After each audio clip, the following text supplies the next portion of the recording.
It's hard times create strong men. Oh wait.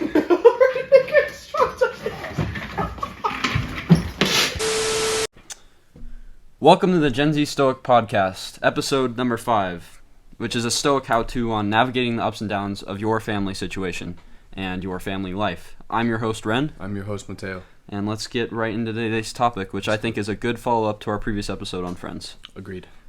So today we're going to be covering how, like friends, as we mentioned in our last episode, family is crucial towards self-growth and success, and we believe that ultimately your family should be your number one supporter in an ideal situation, but we're here to explain that we understand that it's not in a lot of cases, unfortunately. We're going to talk about a family's value in a Stoic's life and how to then cope with making the best of a negative family situation, and then we're going to end on how to take action on having a positive family situation and how to leverage that into your life. Well, we think it's important to acknowledge that often family life is a mix of both good and bad. There's no perfect, terrible family or great family. And so by discussing both sides, we hope to kind of, I know it's an impossible task to completely capture the nuance of a family, but we kind of hope to acknowledge that and then cover it a little bit. Right. But let's start with simply what the value of family is, especially to a Stoic. A Stoic always needs tools beyond himself or herself to improve themselves. And your family, in, again, the ideal situation, is going to be the best tool to do so, because in your family, you trust no one more. You have no one who accepts you more. You say that, right. A mother's love is like no one else's. Right. It's a structure. It's foundation. Or a father's love. And it's your basic foundation. When you go home, you are yourself. Right. That's not necessarily true when you're with other people. And you are accepted as yourself in an ideal situation at home. And it provides a refuge from the outside world in terms of that acceptance and the fact that you don't have to deal with judgment. And so that's all goes towards value and self-growth, because in good times, they're there to cheer you on and they're there to encourage your habits. In bad times, they're there to call you out because, again, ideally, your parents and your family have your best interests in mind. Hopefully. Yep. Mm-hmm. With that being said, let's move on to the first situation that we're going to talk about today, which is a bad or negative family dynamic that you have going on. And again, we just want to explain, we understand that this is not just a black and white issue, but we're trying to over-encompass all of the We're just trying to give our audience as much of a guide as we can in the time that we're allotted, and hopefully this episode does that. And Stoicism is a perfect lens to look through family. Stoicism is all about accepting that some things are outside of your control, especially things that may be hard or may be considered trials, which test your strength, test your resilience, test your virtue, and that we need to accept this and accept that that's just a condition of being human and going throughout life, and that when we accept this, we see it as a challenge rather than a setback. And that's exactly what family is. Right. If it's a negative situation, it is something that is definitely outside of your control. Yeah. Family is something that you are born into and have no control, no choice over. And if it's a bad or negative situation, for whatever reason, you see it as something that's outside of your control, but something that you can use to challenge yourself and grow instead of adopting that victim mindset. Right. Viktor Frankl says that when we are no longer able to change a situation, we are then challenged to change ourselves. And I think that perfectly sums up family. You can't change your family. You can't change who you're born into, who you live with. And because of that, the only thing you can change is yourself. Right. And when you're talking about changing yourself, I think there's two circumstances that are negative in a family where you can't change yourself. And one is in an all-encompassing circumstance, meaning where the entire family is in the same negative boat. You're all in the same situation. And the other one would be the individual negative circumstance where you feel like you're singled out, isolated, you're apart from your family. But so the first one would be, like we said, the all-encompassing value or negative circumstance, which is where everybody's in the same boat and we're all trying to navigate these same waters at the same time together. So now we have to recognize that while we're unable to control these outside factors, we can control our demeanor and the amount of time that we dedicate to dwelling on something that doesn't matter, that we don't have control over, rather saying, oh, this isn't fair, rather than just accepting it for what it is, moving on and taking action for it. Seneca says, being poor is not having too little, it's wanting more. So ultimately, it's a mindset, and it's how you perceive. Life is just a bunch of perceptions, which is what Stoics believed.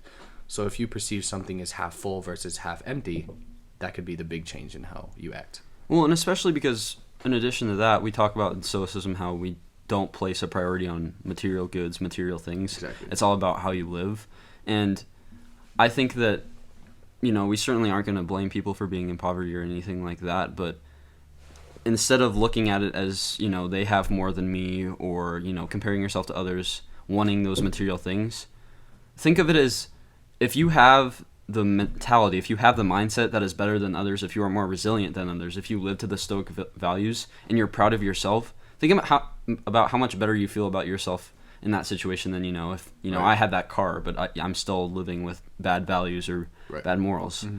And there's certainly something to be said that when you are brought up in that situation, you have a drive for more because you have less, if that makes sense. You want more, which can be a good and a bad thing, but your drive is also at a higher level because you have less and you have further to go. Right. Everybody certainly starts at the same place in terms of mindset and mentality, but not everybody starts in the same place with material wealth. And because of that equality, focus on that if you're in a bad situation in terms of, poverty or your whole family dynamic. Right. Focus on that rather Well, than... that's what they say. Comparison is the thief of joy, right? So if you're constantly comparing yourself to like what other people have, you'll never be grateful for the things that you were gifted and blessed with. And with that being said, there's also the second circumstance, which I've maybe my opinion is the more serious one, and I know one that we've both experienced. It's just individualistic, where you're either an outsider to your family doesn't accept you, or even just a toxic or sadly abusive household, which is all too common in today's world. But it's something that we would like to address, and we would like to be there for people for. Right. Let's just consider for a second that no matter how bad your household is, consider it a trial that you must endure, and that is just simply fated to you. When you are presented with, say, an abusive, toxic household, you have two options. You can either let it engulf you. Don't let it take up all of your time thinking, worrying, wondering about.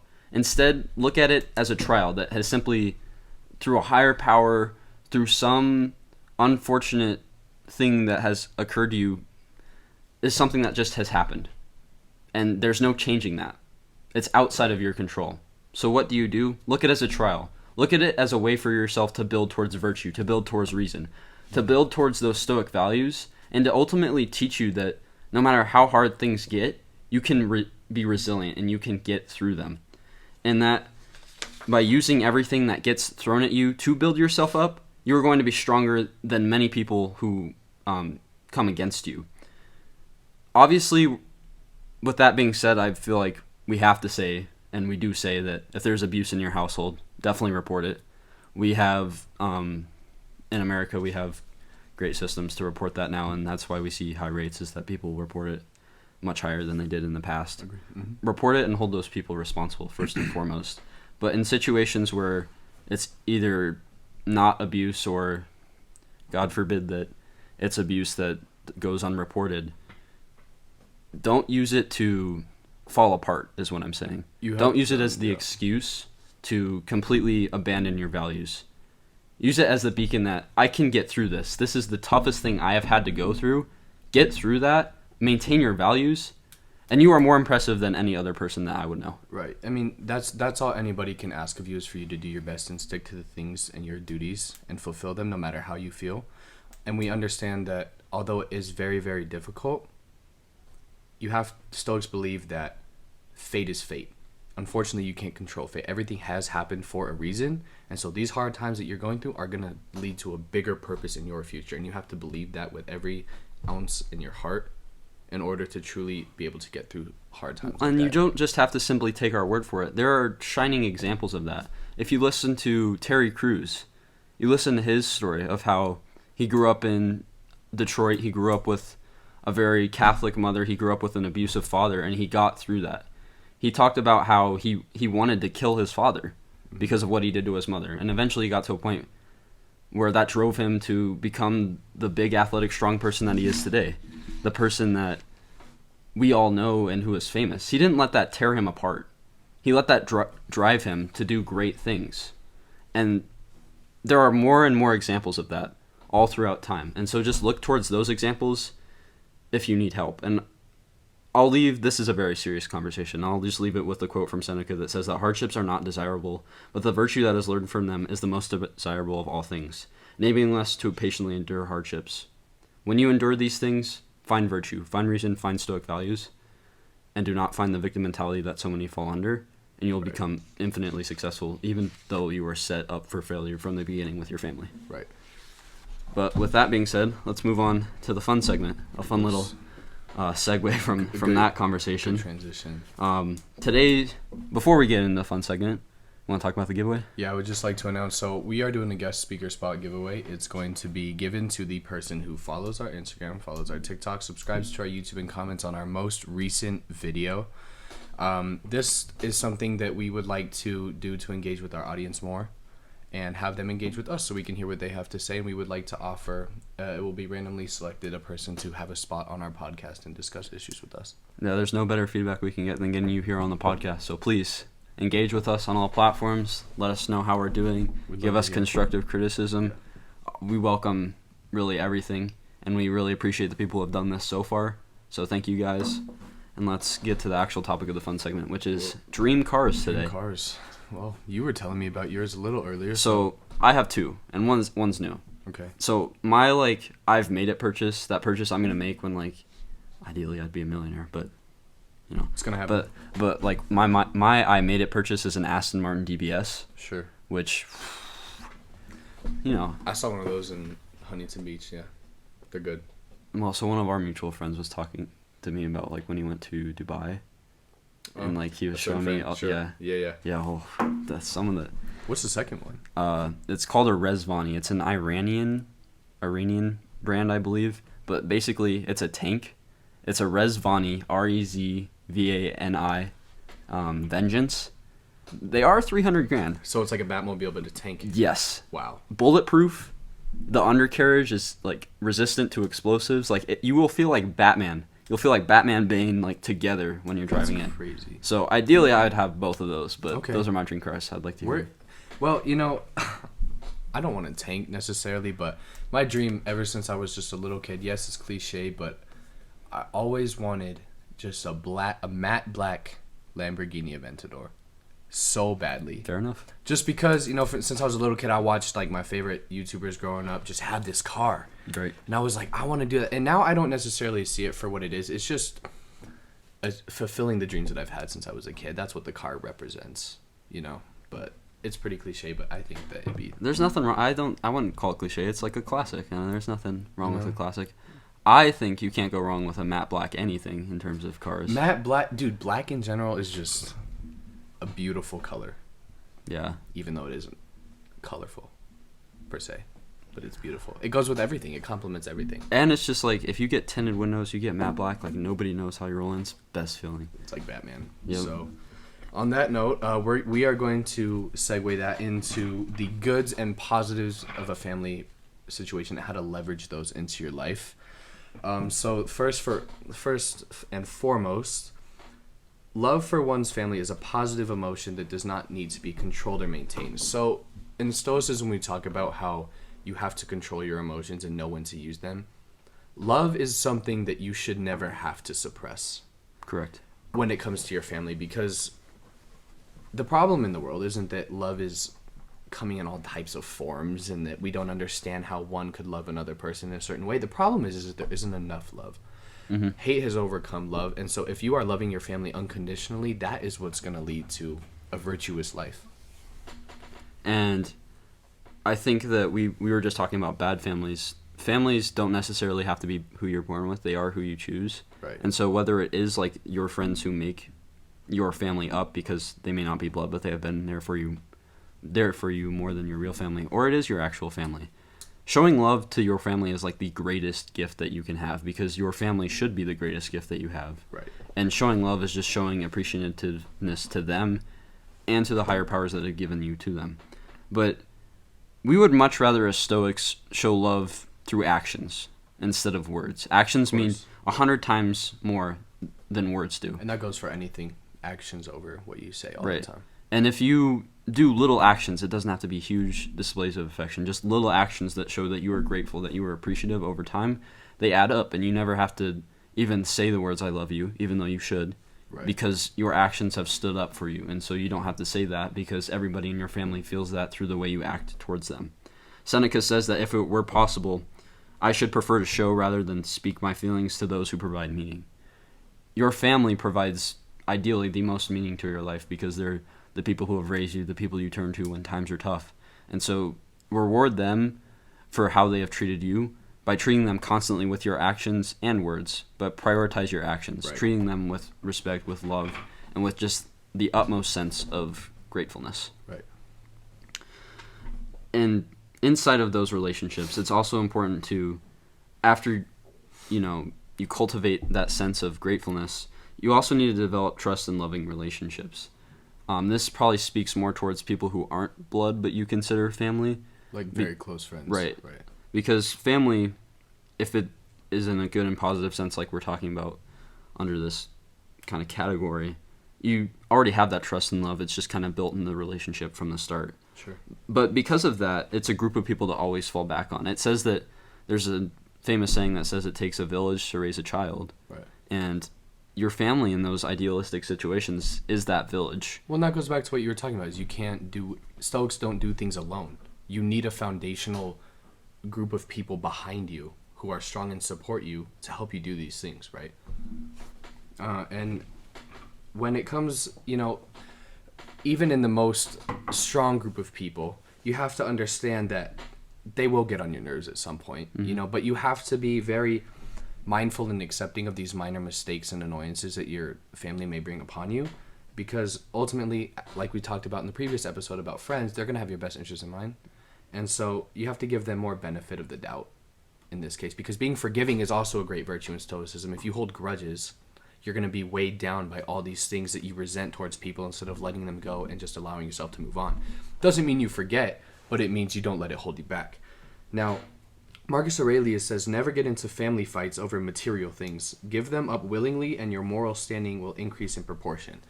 Like you were talking about earlier, Stoicism doesn't base relationships and happiness and satisfaction in materialistic items. We like to say that Stoics just put it mostly in morals and just values in relationships with other people. Correct. And I think that it's important to acknowledge the minor mistakes aren't what matters. It's really interesting if you look at the history of some famous Stoics. If you look at Marcus Aurelius, he had a brother who was a general. He didn't live the Stoic lifestyle. He was famously known for partying. But Aurelius accepted him as his brother and loved him and gave him more of a benefit of a doubt than he did to others in the community, to his soldiers, to his friends. And there's something to be said about the fact that your family, if it treats you well at home and it has your best interest in mind, it deserves more benefit of the doubt than you give to the common man. 100%. Because you're not going to get in silly arguments that damage your relationships over silly things with your family. You have to go home to them. You have to live with them. Right. They're the people who build you up. And so why would you fight over little things? It's fine to be annoyed, but again, it's controlling and knowing when to express those emotions. Certain things just need to be left alone. Even if it does bother you, that's just part of being mature and being aware that certain things just need to be left alone, or else it's going to rise into an issue. Well, and it's a cliche, because if you start an argument with a person, you really never know in an argument when it's the last time that you're going to be talking to that person. If you're talking to your mother, do you really want you cussing her out to be the last thing she hears from you? Yes. You right. never want that to happen. And so it's always important to treat your family members with respect. And I think that's how ultimately you leverage those good relationships, is you prioritize them. You give them more benefit of the doubt. You prioritize that respect, that gratefulness. You just constantly show your appreciativeness for those relationships. And it seems just as though fate rewards you, is that you appreciate those relationships more and more comes out of those relationships. Mm-hmm. It's the more time you put into them, the more you get out of it. The more you water a plant, the more it's going to grow. And it's the same principle for good relationships. Right. And with that being said, we will wrap up this episode. In the interest of our viewers, we are going to keep this episode shorter so that more people can listen to the information and listen to it fully. We understand people have things to do, places to be, so we'd like to put high-quality information just to a shorter time frame. And so what we want you to take away from this video is that family can be used in a positive way, whether it is a good or bad relationship. Certainly, no one deserves abuse. No one deserves a toxic household. Of course. We don't want to see anybody in poverty. We want to see our whole audience become millionaires with us. And succeed, however it matters to them. Yeah. But if you find yourself in that situation, there are good things that can come out of it. If you go into it with the right mindset, you go into it with Stoic principles, and you realize that it's outside of your control. Right. Bad family situations and toxic households teach you strength. They teach you resilience. They teach you virtue. They teach you all of these great skills from a young age. If you're in an abusive or toxic household when you're 8, compare it to your friend who maybe has a loving mother or a loving father who just completely spoil him. Sure, he may seem happier, but down the road, who's going to be more resilient? Exactly. Who's going to have more virtue? Who's going to set themselves up for more success? Well, you've heard that saying, right? Like, hard times create strong men. Strong men create easy times. Easy times create weak men. Weak men create hard times. And that certainly applies here. It's not advantageous to be a person going through really tough times. Of course. But there's strategies you can implement and mindsets you can take that get you through it and provide you the strength and courage to get through it, and ultimately be the stronger person of the two when you get through it. And we certainly want to put out there that if you're going through this, if you're in a toxic household, you feel like no one understands you, you know, all of the categories, you know, abuse, domestic, like, we're certainly not professionals, so we're not saying that we can give, you know, qualified advice. But if you feel like you have no other resource, we'd certainly like to hear from you. There's nothing worse than suffering in silence, and we just went over a whole episode about the importance of friends and mentors, right? And we want to be there for you. So if you feel like you don't have a resource, certainly feel free to reach out to either one of us, the podcast, whatever. And, you know, on the flip side, for those of you, even, you know what, not even on the flip side, for everybody, just remember that Stoics love their families deeply, unshamedly, each in their own unique ways. And in that, you need to understand that in however way you're going to show love and affection to your family, you have to at least show it in your actions instead of your words. Like we talked about, it's much more important to do than to say. Anybody can talk. Not everybody can act on it.